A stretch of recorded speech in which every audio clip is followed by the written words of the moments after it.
Սուրիկ Խաչատրյանի որդիների եւ այլ անձանց անօրինական վարորդական վկայականներ ստանալու դեպքի առթիվ հարուցվել է քրեական գործ։ Civic.am-ը գրում է. Սյունիքում անօրինական կերպով վարորդական վկայականներ ձեռք բերելու դեպքի առթիվ ոստիկանության Գորիսի բաժնում մայիսի 12-ին ՀՀ քրեական օրենսգրքի 308-րդ հոդվածի առաջին մասի հատկանիշներով հարուցվել է քրեական գործ եւ քննչական ենթակայության կարգով ուղարկվել ՀՀ հակակոռուպցիոն կոմիտե։ Այս մասին ի պատասխան հայկական ժամանակի հարցմանը հայտնել են ՀՀ գլխավոր դատախազությունից։ Կառույցից տեղեկացրին, որ ՀՀ ոստիկանության Գորիսի բաժնում նախապատրաստված նյութերով փաստական տվյալներ են ստացվել այն մասին, որ ՀՀ ոստիկանության Ճո իրավասու պաշտոնատար անձինք չեն կատարել իրենց ծառայողական պարտականությունները։ Մասնավորապես հոգեկան առողջության խնդիրներ ունեցող Սյունիքի մարզային նյարդահոգեբուժական դիսպանսեր ՓԲԸ-ում հաշվառված 12 անձ օրենքով սահմանված կարգով չեն զրկվել տրանսպորտային միջոցներ վարելու իրավունքից կամ հոգեկան առողջության խնդիրներ ունեցող Սյունիքի մարզային նյարդահոգեբուժական դիսպանսեր ՓԲԸ-ում հաշվառված անձանց տրամադրել են վարորդական իրավունքի վկայական։ Հայկական ժամանակի տեղեկություններով անօրինական վարորդական իրավունքներ ստացած անձանց մեջ մեծ թվով են կազմում Սուրիկ Խաչատրյանի մերձավորները։ Հիշեցնենք, որ ապրիլի 24-ին ոստիկանության Գորիսի բաժնի հետախուզության բաժանմունքում պարզվել է, որ Սյունիքի մարզի բնակիչներ 33-ամյա Ռոբերտ Արուշանյանը, 45-ամյա Գեգամ Հախվերդյանը, 52-ամյա Գևորգ Միքայելյանը, 50-ամյա Արտեմ Դինունցը, 64-ամյա Սեյրան Խաչատրյանը, որոնք հաշվառված են եղել Սյունիքի մարզային նյարդաբուժական դիսպանսեր ՓԲԸ-ում, կասկածվում են անօրինական գործարք կատարելու համար։ Իսկ Երևանի բնակիչներ 28-ամյա Տիգրան Խաչատրյանը, 26-ամյա Տրթատ Խաչատրյանը, Սյունիքի մարզի բնակիչներ 46-ամյա Արսեն Դադալյանը, 25-ամյա Հրաչ Հայրապետյանը, 59-ամյա Սարգիս Քումունցը, 28-ամյա Էդուարդ Մաշուրյանը եւ 41-ամյա Մայիս Խաչատրյանը նույնպես հաշվառված են եղել Սյունիքի մարզային նյարդաբուժական դիսպանսեր ՓԲԸ-ում, սակայն հաշվառվելուց հետո չեն զրկվել վարորդական իրավունքի վկայականներից։ Այդ կերպ խախտվել են ճանապարհային երթևեկության անվտանգության ապահովման մասին ՀՀ օրենքի պահանջները։ Տիգրան եւ Տրթատ Խաչատրյանները Սյունիքի նախկին մարզպետ Լիսկա Մականվամբ Սուրիկ Խաչատրյանի որդիներն են։ Արփինե Փարսադանյանը գրում է իր Facebook-յան էջում. Մեր երկրի այս իրավիճակի մեղավորը հիմա արդեն նախկինները չեն, հիմա արդեն ներկաներն են։ Կարծես թե տպավորություն է, որ մեր երկրում ժողովրդավարությունը վերաբերվում է միայն թալանչիներին, գողավազակներին, նախկին կլանի անդամներին։ Այսօր մեր երկրում խուլիգանական բանդաների կողմից ամեն ինչ արվում է երկիրեցությունների տալու համար եւ բոլոր մասնակիցները մնում են անպատիժ։ Պատժվում են փոքր ձկները, իսկ այս ամենի գլխում կանգնած հրեշները կարծես թե արտոնյալ լինեն եւ դրանց համար պատիժ չկա նախատեսված։ Գրեթե 4 տարի բոլոր տեսակի մանդատը ժողովուրդը տվեց ձեզ հարգելի իշխանություն, բայց եւ ձկները եւ մկները դուրս պլստացին եւ ոչ ոք պատասխան չտվեց եւ իմ կարծիքով չեն էլ տա։ Հասկանում ենք, որ դժվար տարիներ էին մեր հայ ազգի համար, բայց դա չէր խանգարում սահմանադրական բարեփոխումներ կատարելուն, խոստացված վեթինգը իրականացնել եւ մնացած բարեփոխումները իրականացնել։ Երկիրը վերածվել է մեծ խայտառակ թատրոնի։ Տեսնես մեր թորները կտեսնեն, կապրեն մեր երազանքների հայրենիքում։ Սպասել եւ հուսալ։ Ներքաղաքական իրադարձությունների վերաբերյալ մենք զրուցել ենք քաղաքական մեկնաբան Հակոբ Բադալյանի հետ։ Ընդդիմությունը օրեր շարունակ բողոքի ակցիաներ է իրականացնում, ինչպես կգնահատեք նրանց գործողությունները։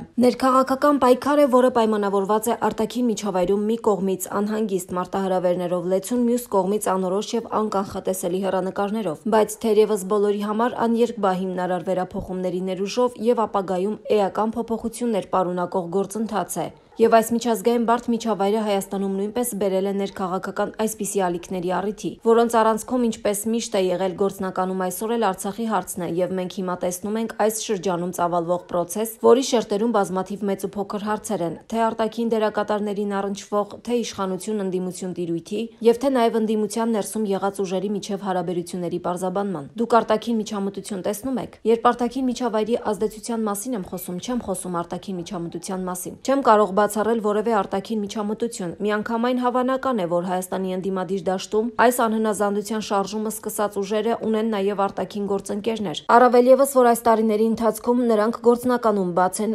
ներկայացել այդ գործընկերների առկայությունը։ Առավելապես ռուսական քաղաքական եւ մերձիշխանական դաշտում տարբեր տնտեսական եւ քաղաքական խմբերի տեսքով, բայց ելի եմ նշում, խնդիրը միայն արտաքին միջամտության հարցը չէ։ Արտաքին միջավայրը այնպիսին է, որ էական ազդեցություն է թողնում թե Հայաստանին անմիջական կենսաբանորեն առնչվող անվտանգության միջավայրի վրա, թե Արցախյան հարցի վրա եւ թե բնականաբար այդ ամենը իր ազդեցությունն է ունենում Հայաստանի ներքաղաքական ընկալումների վրա, դառնալով այսպիսի զարգացումների խթան։ Ընդդիմության հանրահավաքներին մասնակցողների թիվը ամեն դեպքում կրիտիկականի չի հասնում, ինչու։ Ուժերը, որոնք այսօր փողոցում շարժումը փորձում են ծավալել մինչև 2018 թվական, եղել են Հայաստանի կառավարող համակարգի մաս։ Ընդհանուր առմամբ ձևավորել են կառավարող համակարգը եւ այդ կառավարող համակարգը բավականին ծանր հետևանքներ է ունեցել Հայաստանի համար գործնականում բոլոր առումներով։ Այդ համակարգը բնորոշվել է հանրային ոչ լեգիտիմությամբ, բնորոշվել է որպես մի շարք խորքային արատների աղբյուր, այդ արատների վրա կառուցված համակարգ, կոռուպցիա, ընտրական մեխանիզմների կազմաքանդում եւ վերարտադրության, բիզնեսի եւ իշխանության սերտաճում։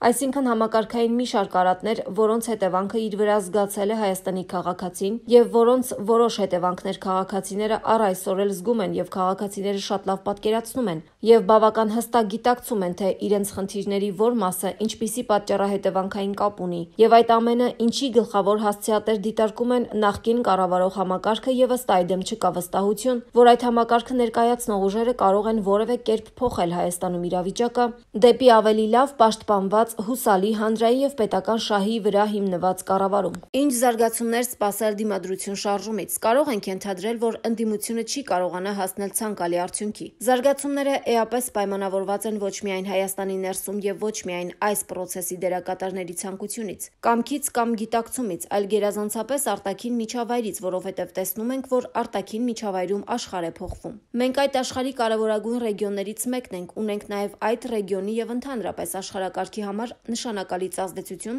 եւ գործոն եւ այդ պայմաններում բնական է, որ աշխարհի փոխվելու գործընթացը էապես ազդելու է նաեւ մեր վրա, հետեւաբար նաեւ մեր ներքին վիճակի վրա։ Սա բերում է անորոշ հեռանկարների, որովհետեւ մենք չգիտենք, թե դրսում զարգացումները ինչպես են ծավալվելու, ինչ հարաբերակցություն է ձևավորվելու Ուկրաինայի պատերազմի հետևանքով, ԱՄՆ-ի եւ Ռուսաստանի միջև եղածը ինչ դերակատարում են ունենալու այլ ռեգիոնում խաղացողներ եւ այս ուժային բալանսի առնվազն միջանկյալ հանգրվանի պատկերն է զգալիորեն կանխորոշելու նաեւ Հայաստանի ներքին քաղաքական զարգացումների տրամաբանությունը, առավել եւս այն դեպքում, երբ մեր ներսում ունենք քաղաքական դաշտ, որի սուբյեկտները գործնականում մշտապես հակված են եղել իրենց վարքագիծը կառուցել դրսից եկող որևէ օբյեկտիվ կամ սուբյեկտիվ ազդակի վրա եւ բավական թույլ են եղել ներսում սեփական պատկերացումների եւ պատասխանատվության վրա կառուցված վարքագիծ ձևավորելու առումով։ Ի վերջո, ինչպես եք պատկերացնում ներքաղաքական այս իրավիճակից դուրս գալու ելքերը։ Այստեղ կա սկզբունքային խնդիր, եթե դիտարկվում է այն, որ Հայաստանը համաշխարհային այս բարդ իրավիճակում լինի առավելագույնս ինքնիշխան եւ կենսունակ, ապա այստեղ չկա այլընտրանք, քան ներքին դերակատարների միջև նվազագույն պայմանավորվածությունների մեխանիզմի ձևավորումը։ Էլի կլինի թեժ դիմակայություն, թեժ պայքար մոտեցումների համար, սակայն կլինեն ընդհանուր հայտարարի բերված կարմիր գծեր, որպեսզի Հայաստանում իրավիճակը շարունակի լինել Հայաստանում եղած սուբյեկտի տեսանկյունից